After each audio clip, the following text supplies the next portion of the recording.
Welcome students. Today also we are going to continue our chapter number 11, that is work and energy part 4. Hope you have studied till part 3 very well.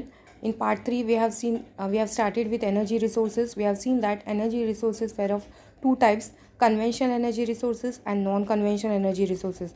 Children, conventional energy resources are those that will end one day. So we have to use them sparingly.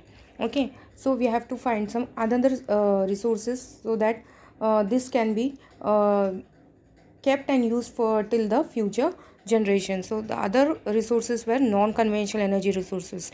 They can be produced again and again. Non-conventional energy resources we cannot produce again and again, so you have to use them it sparingly. And non-conventional energy resources are inexhaustible. They can be produced again and again. So we have started with non-conventional energy resources. Under that we have seen wind energy, tidal energy and solar energy. Now today let us see more about non-conventional energy resources. So fourth one is hydroelectric or hydel power. Children, the water stored in a dam at a height is brought down through a tunnel and the turbines of the generator are rotated.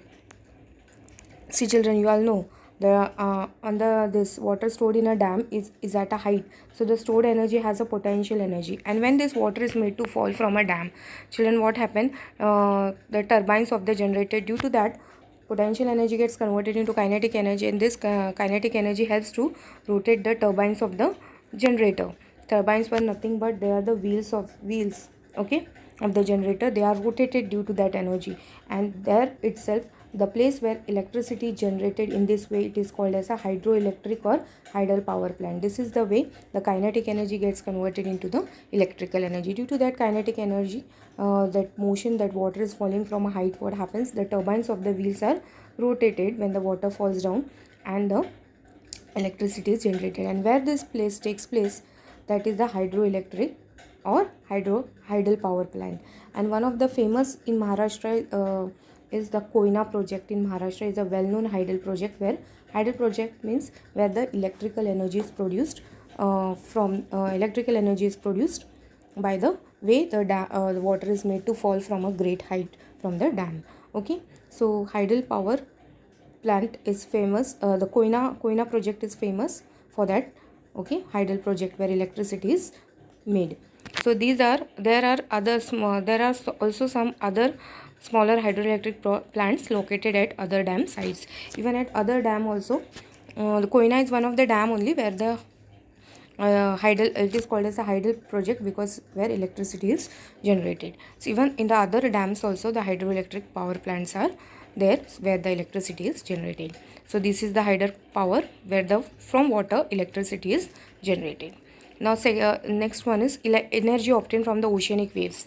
Children, in the oceans, big waves are produced. While sea waves move forward in a certain direction, the water moves up and down in regularly at a position. You know, when the waves take place, what happens? The height increases of the tides. Yes or no? This too can be used for generate electricity. Children, this is also used for producing electricity from the waves. So that is energy obtained from the oceanic waves. Now next one is atomic energy. The children, the serious crisis of electricity shortage can be eased by generating electricity by means of atomic energy. Now children, electricity is produced through hydroelectric power plants, through the oceanic waves, through the wind energy, tidal energy, but still we are facing the shortage of electricity. Yes or no children? We are facing the shortage of electricity. So another way from where we can produce the energy is the atomic energy. Here what happens children? The heat is liberated during the fission of atoms of heavy elements, where heavy elements, their atoms are reacted, they get reacts together and more amount of heat is released. Such as, which are that elements which are very reactive children? When the atoms of these elements react, know what happens? Large amount of heat is released, and due to that electricity is produced. And which are that reactive elements? Uranium and thorium children. And from that even the atom bombs are also made. So this is used to generate electricity. This is also one of the method through which the electricity is generated, through the reaction of heavy elements, that is metals elements, that is uranium and thorium. Their atoms are reacted and heat is liberated from that. Think over it. Note the amount of your electricity bills of the last 8 months and think about the consumption of electricity during each month. Even in your house, you can see light bill comes, how much electricity consumption is done monthly in your house. Okay, and energy saving and green energy. Children, now there is a need to save energy. Okay, in a way, saving energy is as good as generating electricity. There are several ways. How are the different ways through which we can save energy, such as putting off lamp when not needed? Yes or no, children? This is one of the way we can save the energy. Electricity will be saved when the light is, you are not needed, you are not needed the fan or lights, you should off them. Making maximum use of sunlight. Sunlight is available during the daytime. At least till the evening you can make use of sunlight, solar energy. Yes or no? So that the electricity will be saved. Saving energy and energy resources is very necessary, children. Otherwise, what happen? We will face serious calamities like global warming. If you will not use these resources properly, what happen? You will face the problem of global warming. Due to the global warming, what happen? Tremendous heat will be increased in the atmosphere, and due to that, you all know water effects, pollution. Due to the pollution, also the heat will increase. Okay, the earth will be a hot this hot rising hot waves will come from the earth.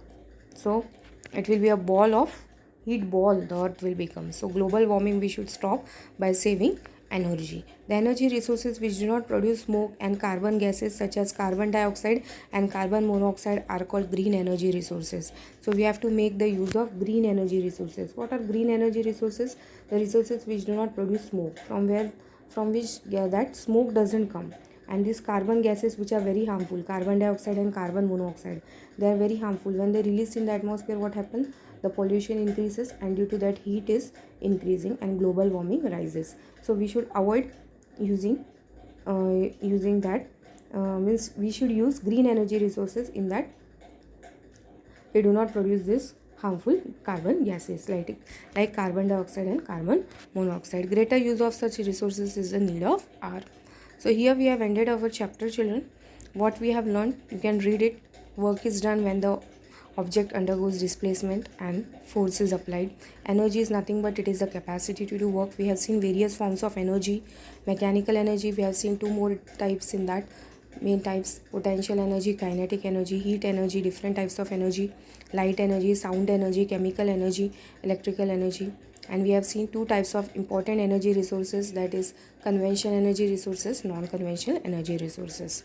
Yes or no? They are also called as renewable energy resources and non-renewable resources. And we have seen the transformation of energy, how one form of energy gets converted into different form of energy. So here we have ended our chapter. In the next part I will upload this question number 1, 2, 3, 4 and 5. Till then, read your lesson very well from the textbook.